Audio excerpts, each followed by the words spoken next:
nananatili ay nasasakal.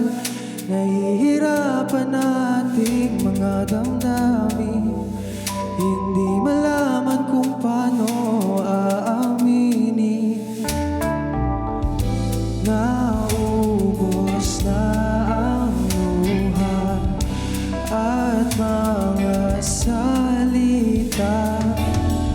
Siguro hindi sapat aking pagmamahal.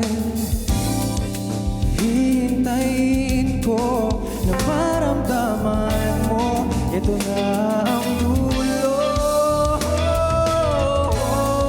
Ito na ba ang hinihintay? Ang pagwawakas ng paglalakbay. Mahirap man natanggapin, hanggang dito lang tayo. Ito na ang dulo. Ang dulo.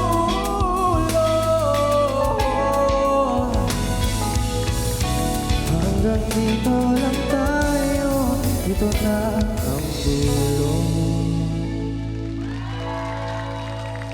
Mga kapuso at mga kaayos! Christopher Martin!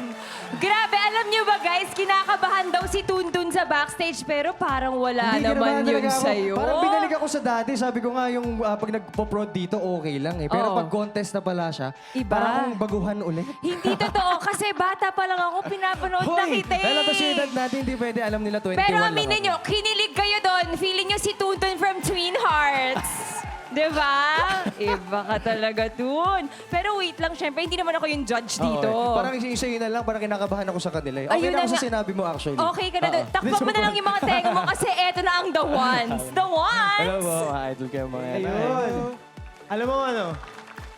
Parang pangdulo na talaga. Parang tinapos na niya yung contest. Ito Diba? na ang dulo. It is finished. Parang Carl, ganun. ni-leather jacket kayo today eh. Tinapos na niya talaga. Oo, talagang ano, parang hindi ko naramdaman yung kaba mo. At tama si Gabby, bata pa lang ako, napapanood na kita. So talagang nagulat ako na may ganun din palang hugot.